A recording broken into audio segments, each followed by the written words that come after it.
Hey, what's up, guys? This is Ray, and welcome to Asian Filmist. And the movie we'll be talking about today is a 2017 film Reborn, directed by Shimomura Yuji and starring Sakaguchi Tak, who I think is the king of B-action movies. I remember when the trailer for Reborn came around, it actually was shared quite a bit amongst action movie fans.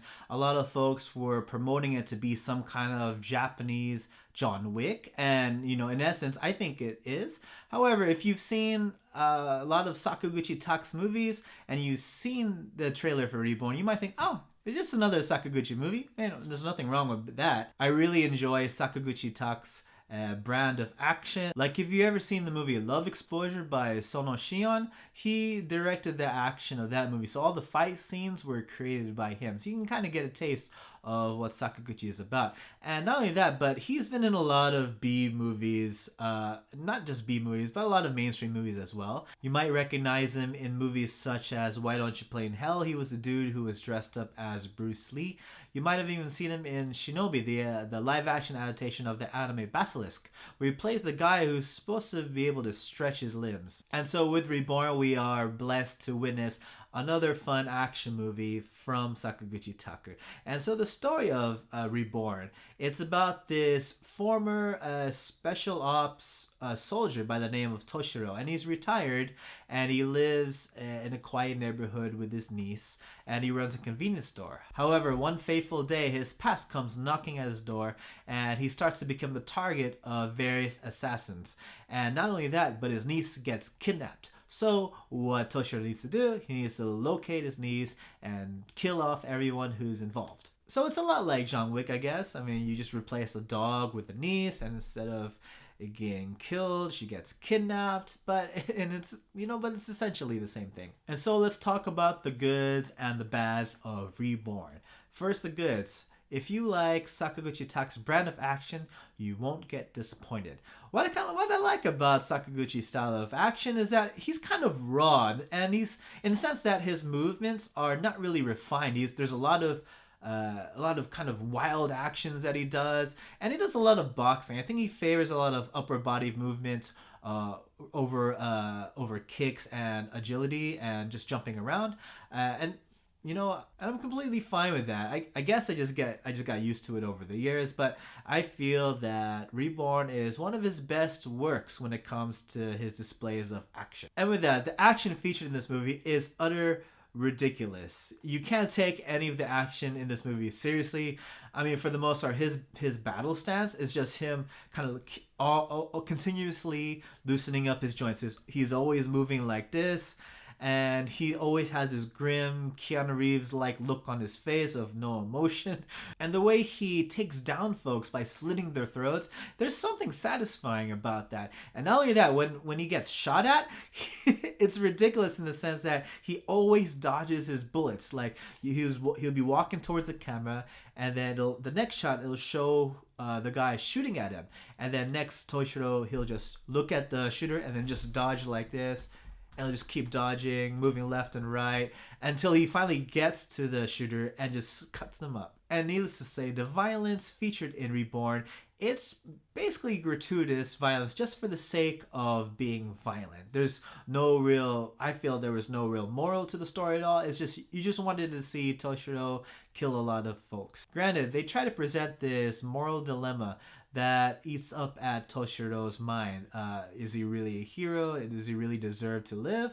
But then I think beyond that, the amount of violence kind of outweighs the moral dilemmas that Toshiro faces. There are also a lot of elements in the story that I think are just ridiculously dumb, but at the same time really fun. For example, the main bad guy, Phantom, he's a guy who can brainwash his victims with just one word.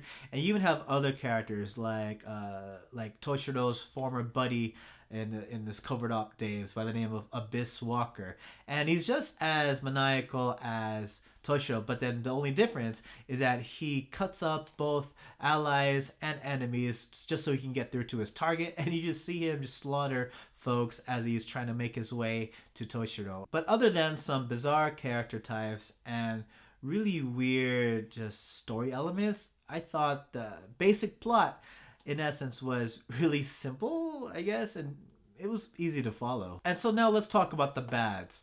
First, as much as I love Sakaguchi Tak's brand of action, I felt that a lot of the action that was featured in this movie kind of dragged on a little bit. That might not be a bad thing for some of you guys out there, but it seemed like at certain points in the story, the action just went on for too long. You just wanted to proceed to the next scene. I mean, I swear, I think the last 50% of this movie was just straight action, where Toshiro just invades the enemy headquarters all the way up until he reaches the final boss. That is really the last 50% of the movie. And because Toshiro is dicing up fools left and right, you never really feel that Toshiro is in danger, because he's essentially, he constantly has Super Mario Starman power up the whole way through, and you feel like no one can touch him. And if you like that in an action hero, that's fine. But if you're looking for an action hero where you can have some attachment to, I feel like the ones that are vulnerable, whether it be physically or mentally, are the ones that are more memorable. I also felt that Reborn featured a bunch of interesting or seemingly interesting characters that they really don't dive much into. For example, this story also features Saito Takumi, who plays this old war buddy of Toshiro's, and you get a little bit of backstory, but you never dive into that backstory. You just get kind of bits and pieces of it. It would have been much interesting to have him in a more predominant role.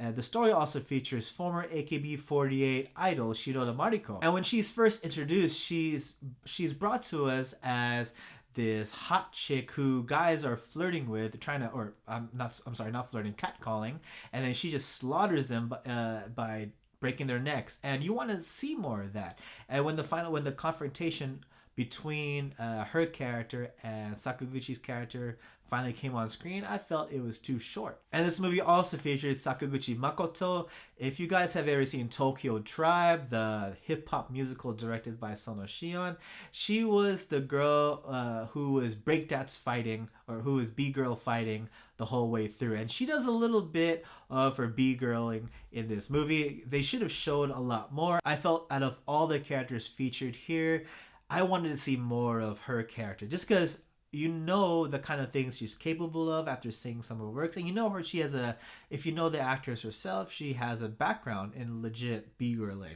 And I felt that this movie could have shown more of it. It showed some, but they should have shown more. And not only that, I felt like Toshiro was kind of a dick. I mean, it's cool seeing him dodge bullets left and right and cutting fools. However, he says later on that he had let the bad guys kidnap his niece, all for the sake of finding out where the bad guy's base of operations is. Now, I don't know if I like that in a main character, but that's what he did, and I'm kind of torn with that. But overall, what did I think of Reborn? It's a movie for Sakaguchi fans. If you love his style of action, as I said, this movie will feel right at home. I personally love every single B movie that he's released. Seeing him on screen is always a treat, and I know what to expect when watching a Sakaguchi movie. However, if you're in the mood for a legit action movie, you might be turned off at certain points here and there, though I think you guys would find a lot more to enjoy than to be disappointed in. Do I recommend this movie? Yeah, but I gotta warn you guys, don't watch this movie expecting more than gratuitous violence, because that's essentially what this movie is. And so yeah, those are my thoughts on Reborn. What did you guys think? Or what kind of questions did you guys have? Let me know in the comment section below. And don't forget to leave a like and subscribe to Asian Filmist to join in more discussions about Asian films. You can follow Asian Filmist on Facebook and Twitter. And by all means, follow me on my personal Twitter account at Raymaru555 so we can chop it up more about films there. And that's about it, guys. Thank you so much for watching, and I hope to see you all in the next video. Take it easy.